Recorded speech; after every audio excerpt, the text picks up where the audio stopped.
Quero cumprimentar a todos nesta hora com a paz do Senhor Jesus. Nós vamos abordar um assunto que é de suma importância para a igreja, para nós como servos do Senhor e até para aqueles que ainda não servem o Senhor, mas querem conhecer um pouco mais sobre o que vamos falar aqui. Nós vamos falar acerca de um ser que está contido na palavra, desde Gênesis até Apocalipse, e um ser que tem vários nomes. Ele é chamado Satanás, Diabo, a grande serpente, o dragão, entre outros nomes, Belial. E nós vamos abordar isso para nosso entendimento e compreensão acerca dos acontecimentos e da palavra profética também que tem na palavra, na Bíblia Sagrada, acerca deste ser. Nós vamos abordar passado, presente e o futuro. O que a Bíblia fala acerca desse ser? Qual é a sua obra? O que ele faz? De onde ele vem? São perguntas que vamos decorrer durante a palavra para aperfeiçoar nosso entendimento, ou para aquele que ainda não o tem, adquira-o e possa até melhorar um pouco mais e se aprofundar um pouco mais na palavra do Senhor. Então, nosso tópico será Satanás ou Diabo, passado, presente e futuro. Satanás não é apenas uma força maligna ou príncipe do mal, como se acredita, como se está na palavra também. Pelo contrário, ele é um ser sobrenatural que governa ou dirige um reino de anjos caídos e demônios. Sua presença e poder neste mundo são tão abrangentes que fazemos bem em compreender como ele opera, a fim de podermos nos proteger das suas artimanhas. Abrindo um parêntese, dentro do item ou tema chamado Batalha Espiritual, que futuramente poderemos abordar, nos ensina o seguinte: assim também como a arte da guerra, nós precisamos conhecer o inimigo para podermos combatê-lo e até derrotá-lo. Isso é fundamental. Apóstolo Pedro, em sua primeira carta, 1 Pedro 5,8, ele declara assim: sede sóbrios e vigilantes. O diabo, vosso adversário, anda em derredor, como leão que ruge, procurando alguém para o devorar, ou tragar, em outras versões. Os nomes atribuídos a ele na Bíblia descrevem bem o seu caráter: Satanás, Diabo, dragão, serpente, vosso adversário, e como o próprio Senhor Jesus se referiu a ele, mentiroso desde o princípio, e também chamado pai da mentira. Alguém que não compreende que a principal obra do diabo é a mentira. Provavelmente será enganado por ele, particularmente à medida que nós nos aproximamos do fim dos tempos, do fim dos dias. O Antigo Testamento, a Bíblia se divide entre Antigo e Novo, mas toda ela é a palavra de Deus, viva e eficaz. No Antigo Testamento ele é chamado de Satanás, que quer dizer do antigo, do hebraico, ele significa adversário. No Novo Testamento, que foi escrito no grego, a palavra diabo é o que é o mesmo ser, representa acusador. Então ele tem essas características também de ser adversário e acusador. Por isso Pedro dá essa orientação: olha, seja sóbrio e vigilante, porque ele anda em derredor, bramando como leão. Ele não é um leão. O único leão que vence todos e todas as coisas é o leão da tribo de Judá, que é a figura do Senhor Jesus. Ele quer ser, mas não é. Procurando a quem possa devorar. Então Pedro chama-nos à vigilância. E nós vamos abordar algumas coisas. A origem desse ser, ninguém sabe com certeza quando Satanás foi criado. Mas de uma coisa nós podemos ter certeza: ele é um ser criado.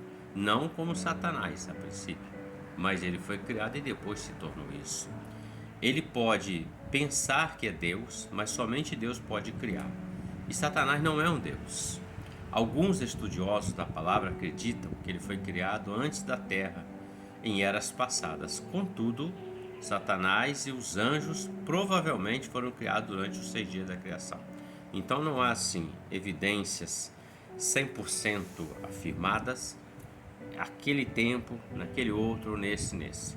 Mas a Bíblia nos dá uma direção, um norte. Em Ezequiel, capítulo 28, 13 ao 17, ele fala da descrição deste ser. Em figuras, está escrito assim: Estavas no Éden, jardim de Deus, no dia em que foste criado.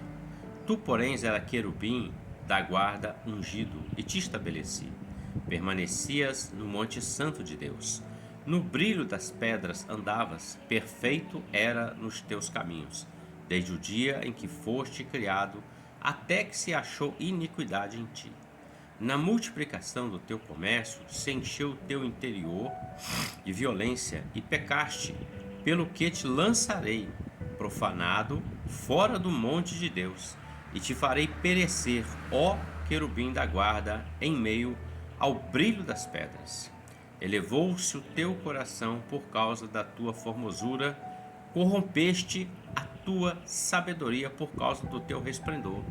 Lançar-te-ei por terra diante dos reis tipus, para que te contemplem. Observemos o seguinte: em Ezequiel, nessa figura apontando para o adversário, ele é revelado que ele era um querubim ungido da guarda. Então nós podemos entender o seguinte, como em outro estudo anterior da Escola de Profetas, que está aí para ver, os vídeos estão aí, nós abordamos sobre a importância da unção. Então, na Bíblia, a primeira unção caracterizada está exatamente aqui. Ele foi ungido para ser um querubim da guarda, foi estabelecido. Mas ele não se firmou na verdade, mas sim naquilo que ele queria conforme o coração dele. Evidentemente, o adversário era a mais bela das criaturas do céu, conforme lemos. Foi colocado no jardim de Deus, ou jardim mineral de Deus. Não devemos confundir com o jardim do Éden. E sua atribuição era querubim da guarda ungido. Muitos acreditam que ele comandava os anjos antes do trono de Deus. Outros ainda acreditam que Satanás recebeu domínio sobre toda esta terra, pois é chamado Deus deste mundo, ou deste século, conforme 2 Coríntios capítulo 4, verso 4. Ele tinha livre-arbítrio, beleza e sabedoria, mas de alguma forma o mal surgiu em seu coração, ele permitiu isso. Em vez de adorar a Deus, ele almejou ser adorado como Deus, e isso levou à queda. Então nós lemos um texto anteriormente em Ezequiel. O outro texto que nos dá pistas acerca está em Isaías capítulo 14, do verso 12 ao 14, que declara assim: Como caíste do céu, ó estrela da manhã, filho da alva, como foste lançado por terra, tu que debilitavas as nações, tu dizias no teu coração: Eu subirei ao céu, acima das estrelas de Deus, exaltarei o meu trono e no monte da congregação me assentarei. Nas extremidades do norte, subirei acima das mais altas nuvens e serei semelhante ao Altíssimo. Veja, ele se rebelou para poder se tornar o Deus, queria o trono, tomar o lugar de Deus. E isso foi o que gerou a sua queda, e Deus o lançou por terra. Ele deixou de ser o querubim ungido da guarda, ele deixou de ser o que a Bíblia chama de Lúcifer, é o nome que se é dado, ser de luz, para ser Satanás, adversário de Deus e da humanidade e de todos aqueles que amam a Deus, principalmente. Mesmo que a queda do adversário tenha ocorrido entre algum momento entre Gênesis 2 e 3 na criação, ele ainda tem acesso ao reino celestial de Deus, não na eternidade, mas no fato de se comunicar. Ele é um ser espiritual. Durante o período da tribulação, ele será expulso do céu e lançado para a terra. Isso está em Apocalipse capítulo 12, do 7 ao 9, que declara assim: houve peleja no céu. Miguel e seus anjos pelejaram contra o dragão, que é Satanás.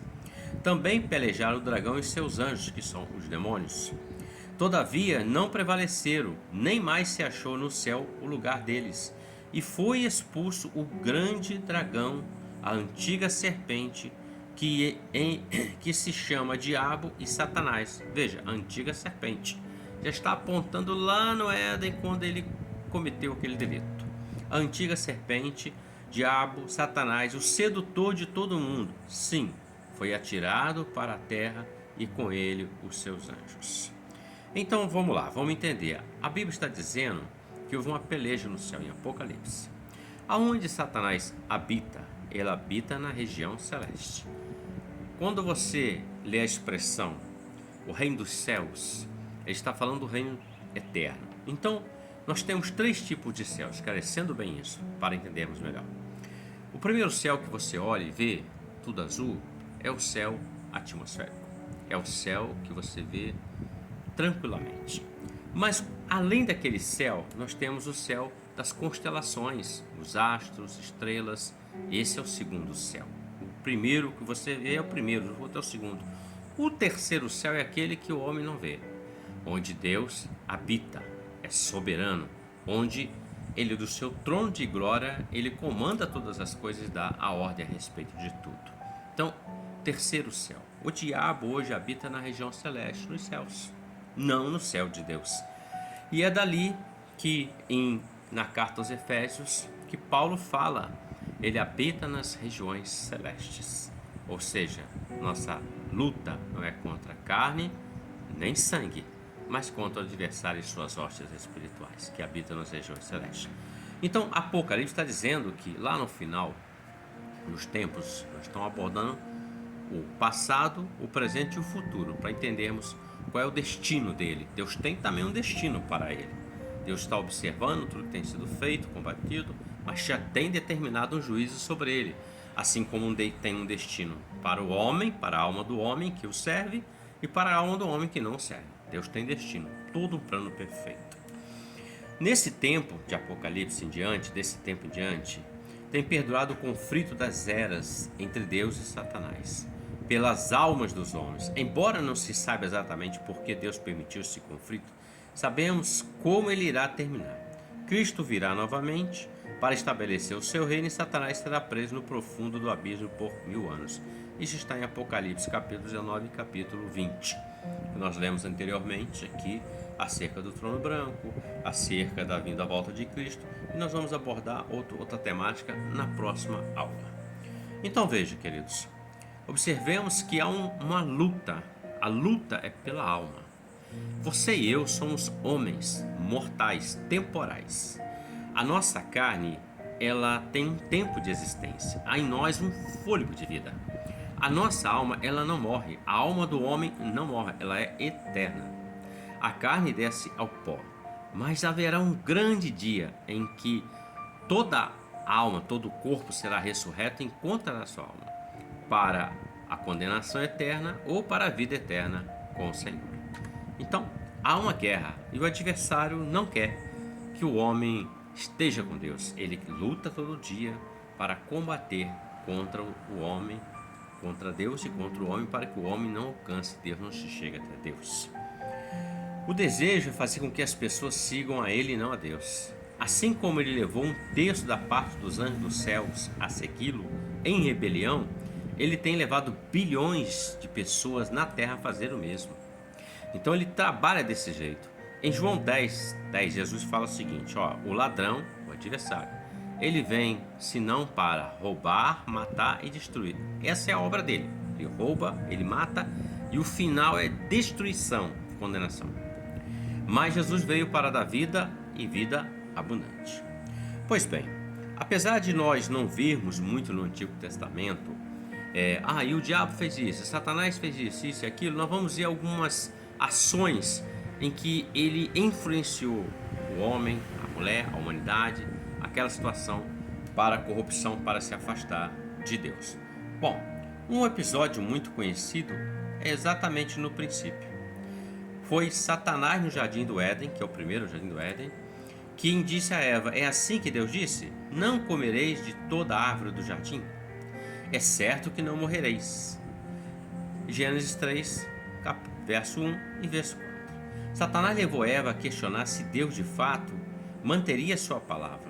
Adão e Eva comeram do fruto da árvore proibida, introduzindo no mundo o primeiro pecado e suas consequências. O pecado deles então passou a todos os seus filhos, ou seja, todo aquele que nasce já traz nele, apesar de ser uma criança inocente, ele carrega o pecado de Adão, a desobediência.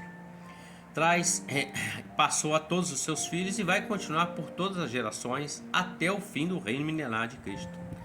Foi o pecado de Adão e Eva que levou Deus a prometer a enviar um Salvador.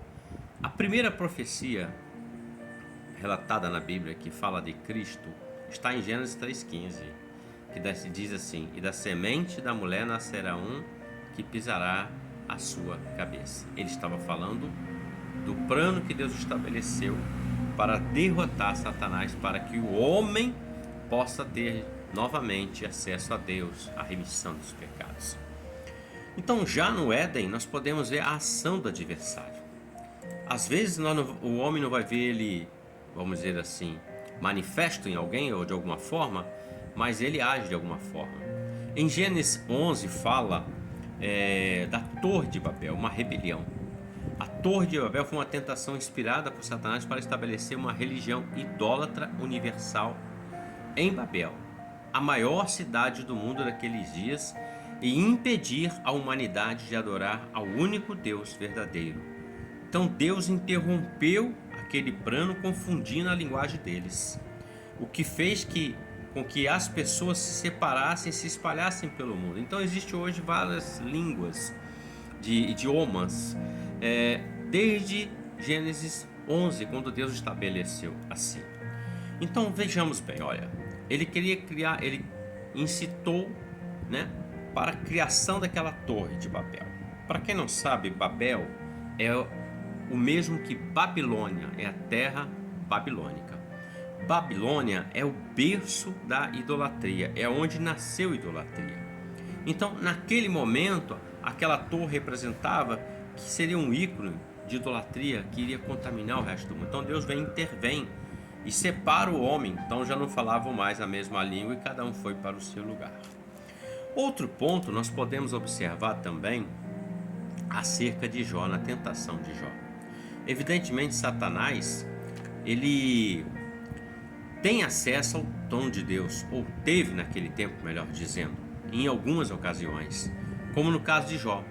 Podemos ser consolados pelo fato de Satanás não poder tocar em um cristão sem a permissão de Deus. E se Deus realmente nos dá graça e força quando somos tentados pelo adversário. Então vamos entender isso melhor. Jó é um dos livros comentados, lidos, pregados, refletidos.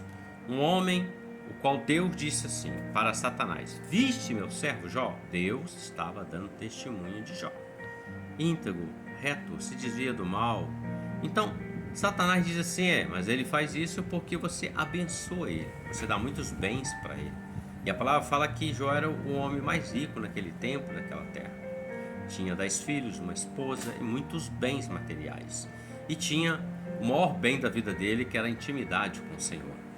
E o adversário diz: toca nos bens dele que ele vai te negar, ele vai deixar de ser fiel a você. E o Senhor disse assim: pode tocar em todos os bens dele, isso é tudo que ele tem, porém na vida dele você não toca, porque a vida dele me pertence. Então o diabo foi e fez a sua obra. Os 10 filhos morreram. Jó perdeu todos os seus bens no primeiro dia. No segundo dia, Jó ele é acometido de uma enfermidade que Deus permitiu que o adversário colocasse, mas que não tirasse a vida dele, porque a vida dele pertencia a Deus. E Jó foi acometido daquela enfermidade do alto da cabeça, até a planta dos pés. Ou melhor, da planta dos pés ao alto da cabeça, como diz a palavra. Pois bem, no final Deus vira o cativeiro de Jó. Então, o adversário, já no Antigo Testamento, ele tentou fazer de muitas formas, destruir aquilo que Deus tinha estabelecido como plano para a vida do homem. Ou melhor, tem estabelecido. Também tentou eliminar a raça hebraica, né? Os hebreus, a linhagem de Abraão, quando o povo estava no Egito, né? Ele incita o próprio faraó a matar todos os meninos, homens hebreus que nascessem. Com isso ele estava tentando tirar aquilo que estava em Gênesis 3,15, vai nascer um que vai pisar a sua cabeça. Também ele tentou matar o próprio Senhor Jesus, quando Herodes mandou matar os bebês em Belém, né? De 2 anos para baixo, mas o Senhor dá um sonho a José, que era o pai responsável por Jesus, homem, menino, para ser criado, e retira ele dali. Então, de todas as formas, ele tem a sua obra. Ele também tentou destruir a igreja, já desde o começo, quando Jesus declara assim que as portas do inferno não prevaleceriam contra a igreja dele. Durante toda a história da igreja, ele tem se esforçado, o adversário, tentando destruir a igreja. Seus 2 métodos principais de ataque têm sido perseguição e o falso ensino, porque onde há um espírito de engano, não há verdade, e aonde não há verdade, não estabelece a libertação. Jesus fala assim: conhecereis a verdade vos libertará. E no 36, João 8,36, ele fala assim: se pois o Filho vos libertar, verdadeiramente sereis livres. Então ele está falando da verdade. Então, como Satanás é o pai da mentira, é o pai do engano também, o espírito de engano habita nele. Então ele cria isso, perseguição e falso ensino. Quanto à perseguição, nenhuma organização religiosa tem sido tão atacada quanto a igreja. Há uma estimativa de mais de 500 milhões de cristãos que foram martirizados. Foram martirizados durante os últimos 2000 anos. Entretanto, a igreja ainda é a maior instituição religiosa no mundo. Quanto aos falsos ensinos, o adversário tenta enganar os seres humanos para que não creiam em Deus e ajam à sua própria maneira. Durante o século vindouro, no período da tribulação, ele vai usar de perseguição, vai usar de falsos mestres também, para que o homem possa se afastar de Deus. Só abrindo um parênteses, não é o que nós temos visto? Muitos já não creem mais em Deus. Muitos acham que a vida acabou depois da morte. Já não se pode nem mais ler a Bíblia em alguns lugares. Em alguns lugares públicos você não pode mais falar de Deus. E olha que o nosso país tem liberdade, diferente de outros que têm a perseguição contra o cristianismo, contra o cristão. Pois bem, então ele tenta destruir. No período da tribulação, durante os 7 anos de tribulação, em Apocalipse, Satanás vai perseguir o povo de Deus impiedosamente, por meio de muitos falsos mestres que realizarão sinais e maravilhas. Ele vai enganar milhões sobre a face da terra para que o adorem. Satanás conhece e compreende a profecia, ele sabe o que está escrito e ele luta para que isso não aconteça de todas as formas. Portanto, ele sabe que Cristo virá novamente, mas seu egoísmo extremo leva a pensar que pode impedir a vinda, a volta do Senhor Jesus. No final da tribulação, Satanás reunirá os exércitos do mundo para batalhar contra Cristo, o que promete ser a maior batalha da história da humanidade. Depois da batalha na qual ele será derrotado, ele será lançado no profundo abismo, onde ficará preso por 1000 anos, que é o chamado o milênio, e não poderá enganar as nações até que se completem os 1000 anos. Isso está descrito em Apocalipse capítulo 20, do verso 1 ao verso de número 3. Pois bem, nesse mesmo tempo, Deus lançará imediatamente o anticristo, o falso profeta, dentro do lago de fogo que arde, lago de fogo e enxofre. Apocalipse 19, verso 20. A razão por que Satanás não vai sofrer esse mesmo destino é que Deus ainda não terá acabado de tratar com ele. No final do reino do milênio, Satanás será solto pela última vez para enganar a humanidade e liderar uma rebelião contra Deus.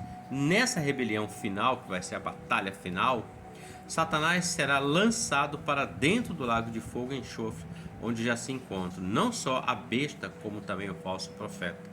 Então, observemos que eles ainda estão vivos e sofrendo nesse lago de fogo, mesmo depois de 1000 anos.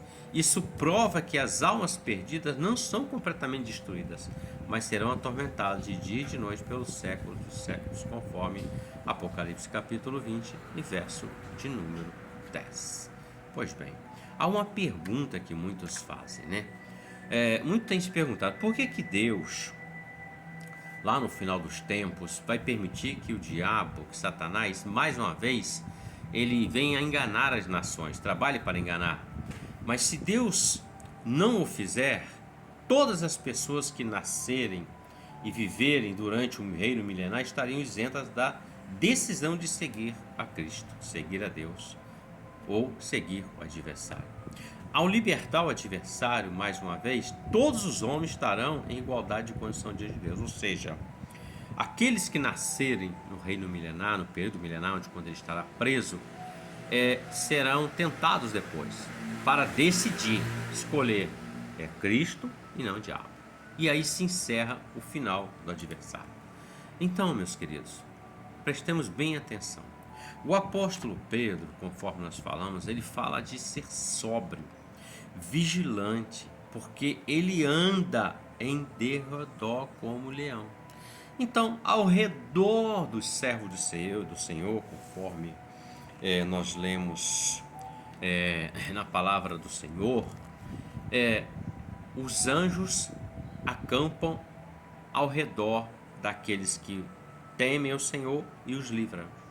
O adversário anda ao derredor, bramando como leão, procurando a quem possa devorar, tragar, destruir. O que Pedro está dizendo, para nosso melhor entendimento, é que se deixar uma brecha, ele entra. Jesus fala que ele vem, que o ladrão vai minando. O termo minar as forças significa aos poucos, não é de uma vez só. Vou explicar de uma forma melhor. Quando você está escavando um barranco, por exemplo, você sabe que é terra, é alto. Você logo pensa, bom, isso aqui pode cair. Mas aí você dá uma enxadadinha pequena, não vai acontecer nada. Mas cai um pouquinho de terra. Se você amanhã dá outra enxadada, amanhã depois uma outra enxadada, e assim vai sucessivamente, será feito uma grande brecha. A tendência do barranco é ele cair. Então, quando ele fala minar, é exatamente isso. Aos poucos, ele vai tirando a força, o ânimo, a disposição, o vigor. Exemplo, mais um exemplo. Muitos estão deixando de frequentar a igreja do Senhor, usando de alguns argumentos que eles consideram como coerentes, mas para satisfazer a sua vontade. E ficam fora do corpo, porque a igreja é o corpo de Cristo. É onde Cristo manifesta a seus filhos, a sua igreja. Tanto que ele nascer, ele fala, esse é o meu corpo, o corpo de Cristo. Quando alguém ceia, ele come aquele pão, ele está dizendo, eu sou participante do corpo de Cristo. Mas ser participante do corpo não é só comer um pedaço de pão. É estar ali nas orações, nos cultos, nas visitas, nas intercessões, nos ensinos, no evangelismo, é ser participante, como diz a palavra, na alegria ou no choro. É um casamento, é um relacionamento. O adversário já está estabelecido, ele se rebelou contra Deus. Para ele não há perdão, há uma sentença. E essa sentença vai acontecer no tempo já determinado pelo Senhor. Os eventos estão acontecendo. Veja que Gênesis 3,15, quando aconteceu aquilo, Deus olhou para o homem que ele criou, imagem e semelhança, e já estabeleceu um plano. Vai nascer um. E nasceu depois Cristo Jesus, nosso Senhor. Deus é fiel. Então, esse é o destino do adversário. É importante sabermos qual é a sua obra. Roubar, matar e destruir. Engano, né? Negação de Cristo. Ah, eu creio em Deus, mas não creio em Jesus. De nada adianta, porque o plano está estabelecido no Senhor Jesus. É o que está escrito em João 3,16. Ou Deus amou o mundo de tal maneira que deu o seu Filho unigênito, para que todo aquele que nele creia não pereça, mas tenha a vida eterna. Que Deus nos abençoe por esta palavra, em nome do Senhor Jesus. Amém?